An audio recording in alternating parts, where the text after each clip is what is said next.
नमस्कार, मैं हूं रसिका पांडे। आप देख रहे हैं जी मध्य प्रदेश छत्तीसगढ़ बुलेटिन की शुरुआत बड़ी खबर के साथ करेंगे। रायपुर से इस वक्त की बड़ी खबर सामने आ रही है।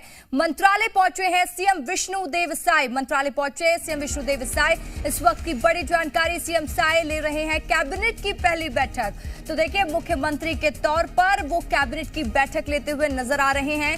बैठक में दोनों ही डिप्टी सीएम यानी कि अरुण साव और विजय शर्मा मौजूद है। 18 लाख पीएम आवास को लेकर फैसला लिया जाएगा। जैसा कि भारतीय जनता पार्टी ने चुनाव के समय में यह स्थिति साफ कर दी थी कि जैसे ही सरकार का गठन होगा, जैसे ही सरकार छत्तीसगढ़ में बनेगी, तो सबसे पहले जो काम होगा वो 18 लाख पीएम आवास को लेकर होगा।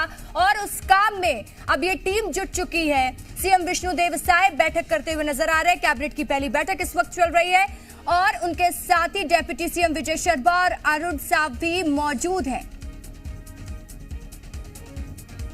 तो रायपुर से बड़ी खबर हम आपको बता रहे हैं।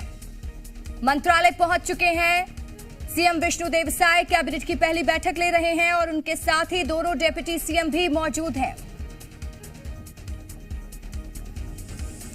और ज्यादा जानकारी के साथ जी मीडिया के एसोसिएट एडिटर रुपेश गुप्ता हमारे साथ फोन लाइन पर जुड़ चुके हैं। रुपेश, जानकारी दीजिएगा। और जैसा कि भारतीय जनता पार्टी ने चुनाव के वक्त ही ऐलान कर दिया था कि 18 लाख पीएम आवास को लेकर ही सरकार गठन के बाद सबसे पहला काम होगा, और कैबिनेट बैठक इस वक्त चल रही है। देखिए, कैबिनेट की बैठक चल रही है। अभी मुख्यमंत्री विष्णुदेव साय पहुंचे हुए हैं मंत्रालय में और वहां पे पदभार ग्रहण करेंगे। और पदभार ग्रहण करने के बाद कैबिनेट की ब्रीफ हो सकती है। चूंकि 3 मंत्रियों ने शपथ ले ली है, तो कैबिनेट फॉर्म हो चुका है। तो ऐसी स्थिति में कैबिनेट कोई भी फैसला कर सकती है। और जैसा कि डॉक्टर रमन सिंह ने चुनाव से पहले कहा था, विष्णुदेव साय जो कि मुख्यमंत्री हैं, उन्होंने अपने जी न्यूज से खास बातचीत में कहा था कि जो पहला काम होगा वो 18 लाख पीएम आवास का होगा, उस पर फैसला लेना है।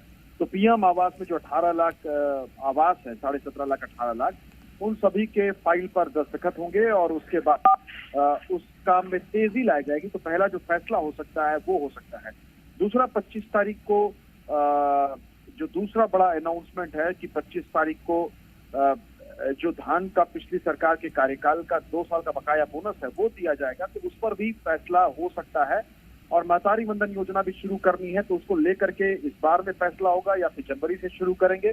उसके लिए चूंकि प्रक्रिया में आवेदन जो इकट्ठा हुआ है, उन आवेदनों को शासकीय स्तर पर इकट्ठा किया जाएगा और फिर उसके बाद फैसला होगा। तो इस लिहाज से 3 महत्वपूर्ण मसले हैं जिस पर कैबिनेट को फैसला लेना है। लेकिन कम से कम ये माना जा रहा है कि पीएम आवास को लेकर के विष्णुदेव साय कोई बड़ा फैसला ले सकते हैं। उनकी कैबिनेट अरुण साव और विजय शर्मा मिल करके इसको अपनी मुहर लगा सकते हैं।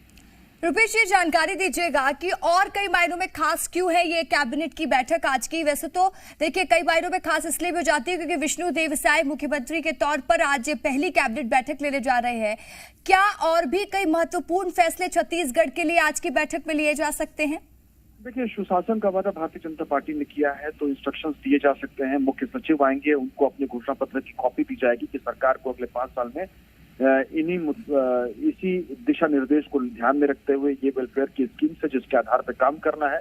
तो वो एक प्रक्रिया होती है जिसके तहत घोषणा पत्र की कॉपी दी जा सकती है। और घोषणा पत्र की कॉपी देने के बाद फिर जैसी व्यवस्था होगी वैसे फैसले लिए जाएंगे। ठीक है रुपेश, तमाम जानकारी के लिए बहुत बहुत शुक्रिया आपका।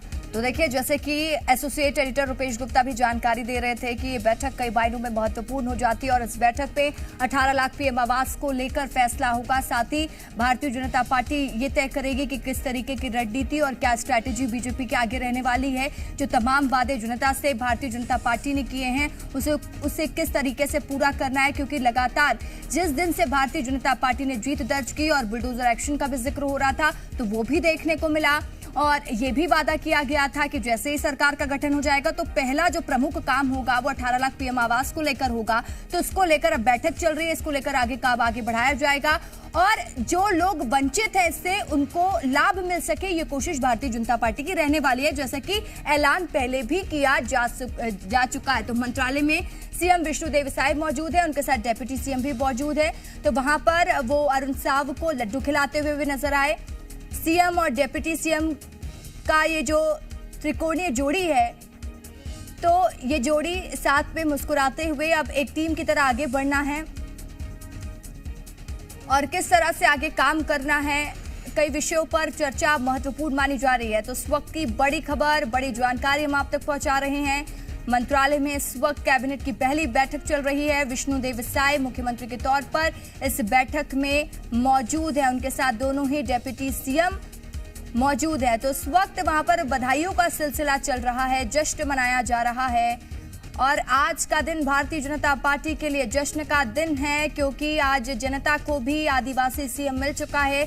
आप देखिए, जैसा कि हम पहले भी चर्चा कर रहे थे कि कौन सा फैक्टर इस बार सीएम फेस को लेकर काम करने वाला है, तो कई फैक्टर देखने को मिले हैं। आदिवासी सीएम की मांग हो रही थी, आदिवासी सीएम छत्तीसगढ़ को जनता को दिए गए और साथ ही 2 डिप्टी सीएम के माध्यम से भी जातिगत लोगों को साधने की कोशिश भारतीय जनता पार्टी ने की। ओबीसी को भी आगे बढ़ाया गया। अगर हम अरुण साफ का जिक्र करते हैं, वह हिंदुत्व की राजनीति करते हुए भारतीय जनता पार्टी हमेशा नजर आई है और बैलेंस बनाने के लिए देखा गया कि विजय शर्मा, जो कि पहली बार के विधायक बने हैं, उन्हें भी मौका भारतीय जनता पार्टी ने दिया है।